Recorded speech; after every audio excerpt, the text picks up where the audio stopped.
Hey guys, what's up? This is Insanity. It's been so long and I've been stalling on this commentary forever. Originally, I intended to do a video just for Ant-Man and the Wasp Quantumania, but the overall discourse surrounding the movie was too depressing. I recently watched a Super Mario Bros. Movie though, so now this commentary is going to be a twofer on both Quantumania and Super Mario Bros. First up, Quantumania.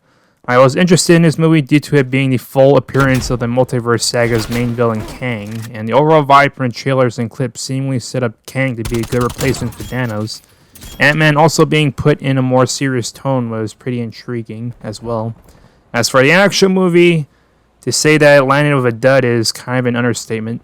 The Ant-Man sub-franchise, which has generally been reasonably liked, but has consisted of lighthearted palate cleanser affairs in the past with not many people actually fully in love with it, is given a full shift into sci-fi territory and tasked with the unenviable burden of formally introducing the next main villain, giving Quantumania, as the third movie in the Ant-Man series, a level of importance that the previous Ant-Man entries didn't have. Unfortunately, this comes at the price of stripping away all of the Ant-Man-ish elements to do some kind of melting pot mix of Fantastic Four and Star Wars. The movie puts a great deal of emphasis on Kang that the Ant-Man crew, apart from Janet Van Dyne, who has history with Kang in the quantum realm, are just bit players in this movie with no character arcs or growth. Ant-Man gets his third movie sacrificed for the sake of the MCU's future, which could have been okay to an extent if their mission statement to sell Kang was effective. Throughout the movie, Kang was seemingly going places, being played by a great actor whose more serious demeanor helped contrast the overall silliness of the proceedings in Quantumania.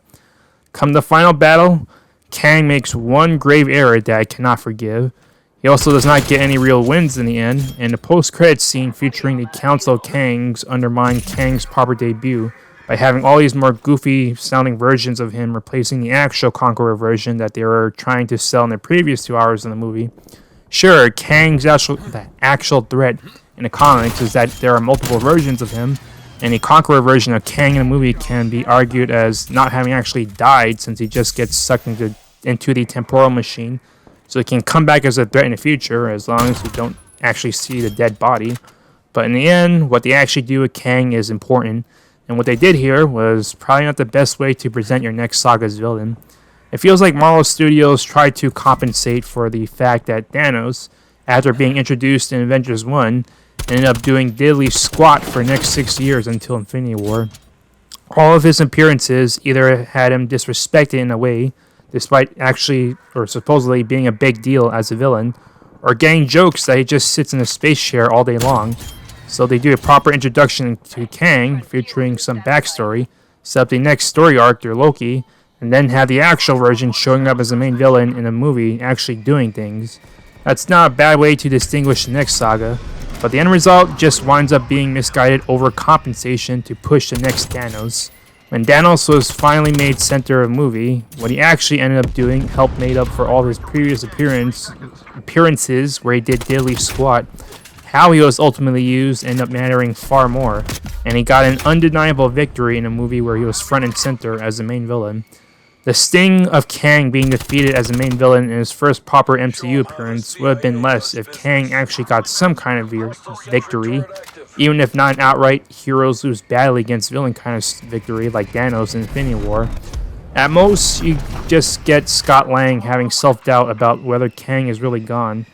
After Quantumania, it's hard for me to say that I'm looking forward to Kang Dynasty when Quantumania proceeds to undermine Kang in the finale and presents goofy replacement versions of his Conqueror self. I talked so much about Kang, but there are only 2 other things I liked about Quantumania. One was Janet. They really went out of their way to make up for Catwoman having little to no screen time for Ant-Man 2. And while the overall role for Michelle Pfeiffer might not have been the best way to make use of her since she's largely in an expositionary guide, Michelle probably appreciated her increased screen time and even got to do some brief moments of action to show that she's capable of defending herself. The second is Michael Douglas. I've always enjoyed him in all of his appearances as Hank Pym, and the more relaxed and less grouchy-natured Hank in Quantumania, where he gets to actually have some fun for once, was appreciated after his previous showings as a mostly snarky jerk.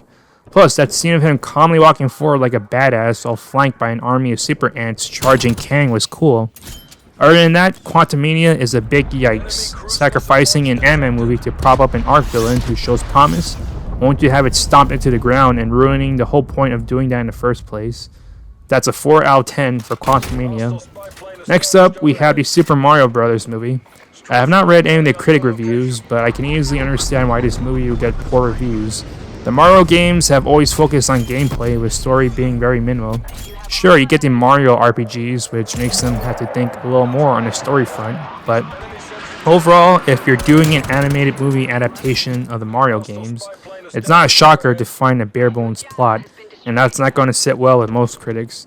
In place of a plot is tons of fidelity to the source material, from character designs and to numerous references, both visual and musical. There are those who grumble that just because the Mario games are light on plot doesn't mean an adaptation of it has to be the same, and that's fine. I just don't think the first proper Super Mario Bros. Movie should be tasked with doing anything but proving that an adaptation of the Mario franchise into an animated movie works. But for now, I think the movie succeeds in what it's trying to do. My critiques of the movie come down to Chris Pratt just sounding like Chris Pratt after spending the beginning at least trying to give Mario some kind of distinct voice, Luigi being sidelined in a way that makes the Super Mario Bros. Name seem like a misnomer, and the movie's short running time was to the point that it felt like we were already about to head into the Act 3 finale after just getting through Act 1 when we could have used even filler scenes for more character stuff instead of the plot being on overdrive.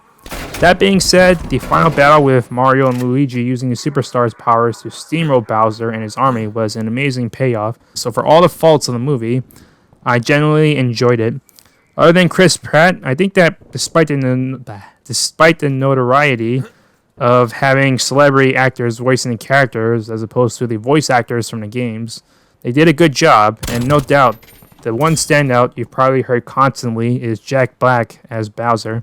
I did wish Bowser got more screen time, but he's constantly stealing the show with his presence. In any case, props to Super Mario Bros. For cleaning house at movie theaters, and I look forward to a sequel. That's the gameplay and commentary. Hope you enjoyed it, and Insanity is out.